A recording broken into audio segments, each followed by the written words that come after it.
Hi there. I really think that this whole talk about financial situation is a little bit of a maze that we create for ourselves.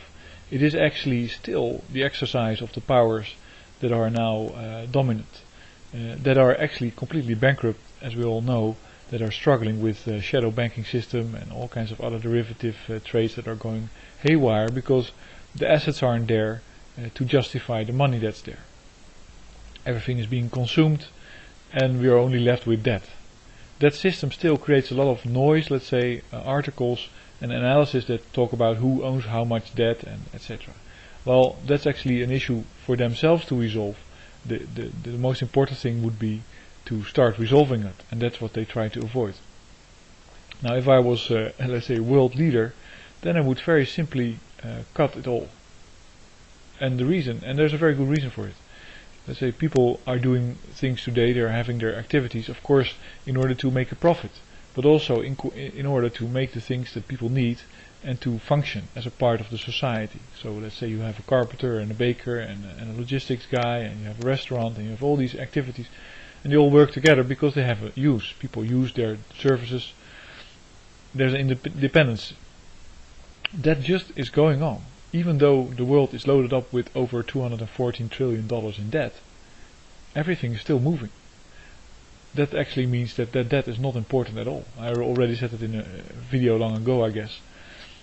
We should all realize that that debt is only the desire to feel like an owner and to be a rent seeker over the assets that we're talking about. That's the game.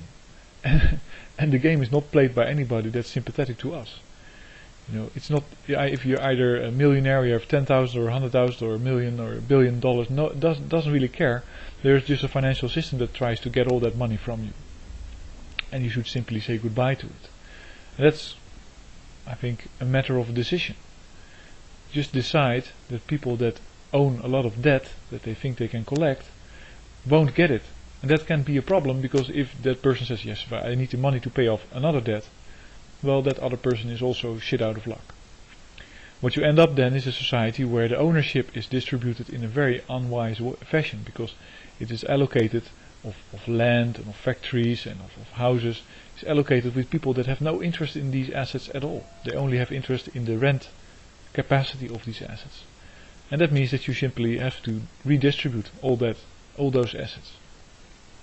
Simply hand out the houses to the people, hand over the factories to the factory workers, hand over all that stuff. And the only thing why it doesn't work is that there's this psychological game that people get wrapped up in that is not to do with equality and cooperation, but only to do with superiority. And so that is also the thing I think you should attack. And that's what happens when you have, let's say, a public revolt. When you have like a Marxist, communist, labeled, simply a movement that tries to reassert equality in society.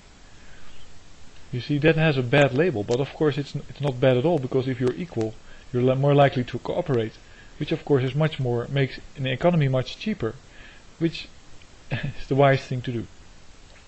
So I read all these articles about financial system and ridiculous things that go about there with much interest, but in the back of my mind I constantly think, just cut it. Just cut the whole debt, get it over with. And why? Well, because there are more important issues that are to do with safety of people and humanity, food supply, drought, water, etc., etc., etc. I can go on and on about that. But I think, well, I was reading a nice article and seeing Elizabeth Warren talking about, she's such an empathic person. She throws it, what she basically does is, of course she has a good intentions, but she throws the empathic meme out there and makes people feel bad about things. Well, bankers don't feel bad about anything, so I think you shouldn't start either. You should simply tell them, you don't get any money from us.